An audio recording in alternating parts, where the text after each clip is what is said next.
It's all snowy out. Good morning, everybody. Welcome to Friday. As you can see, we got, I don't know, 3-4 inches of snow last night, somewhere right around that.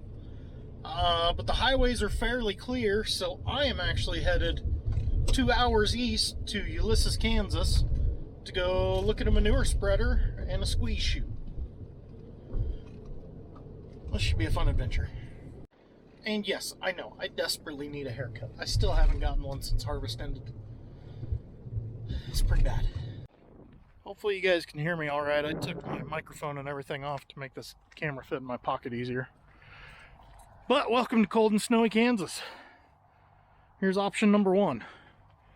Brand new 34-foot JBS triaxle. So 34 foot, or 30 foot, sorry, 30. 48-inch sidewalls, so 4 foot, 36 ton. Only downside to this one is no scales. I would really prefer scales.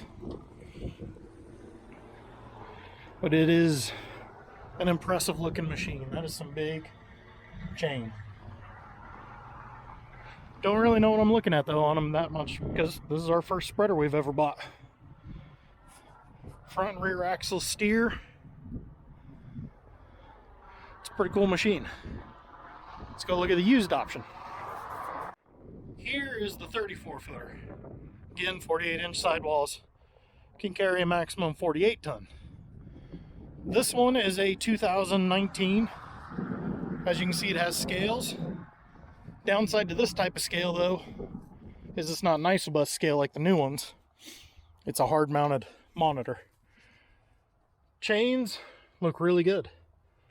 I don't think they're heavily used. It sounds like it's a big farm up by Scott City, a couple hours north of here, and they do a lot of, I don't want to say compost because it's not compost, conditioned manure. It's ran through a composter, but you're not actually composting it, you're just breaking it up.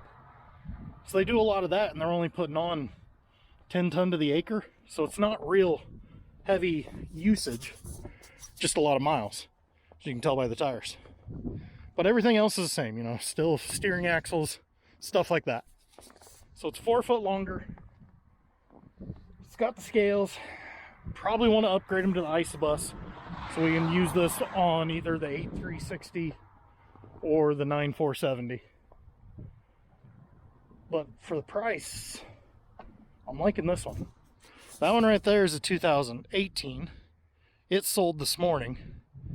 And at one of their other yards, they have a 2020 for another 15 grand more than this one. So I know, it becomes a deal of which way do we go there. You can see that funky looking yellow and black thing over there behind the manure spreader. They were trying to talk me into buying one of those while I'm here. Never actually been around a New Holland chopper. Talking with them a little bit, you know, my biggest worry is the size of tractors we have with that big of a machine. They are pretty confident with as flat as our ground is. That's not going to be a problem. If we had more hilly ground or sandier ground, then it would be a problem. This, though, is how we initially got talking to them. The tuna had Maddie calling around to different chute dealers. They actually brought a chute just like this on a trailer for us to kind of demo and see how it worked. It's pretty impressive. It's a hell of an upgrade from the one we got. Our problem is the one we have is getting really old. The company that makes it is no longer in business, and that's a little troublesome. It's got the brisket bar down there. If you run a feedlot, let me know whether you like the brisket bar or not. We've never had one. We see a lot of pros and cons to them. Another big pro of this one is the neck stretcher. Just kind of hold their neck in place so that way you protect them from needles and protect yourself from injury. That is also very nice. But that's how we met these guys. Mixer Center. They got dealerships all over Kansas, Texas. Alright, I'm cold. I'm going home. That was a trip well worth it. 2-hour drive, no big deal. So they're getting some more numbers figured up. He was trying to call the manufacturer, but salesman was away and the parts guy wasn't in today. so they couldn't give me the exact numbers now while I was sitting there, which told them no big deal.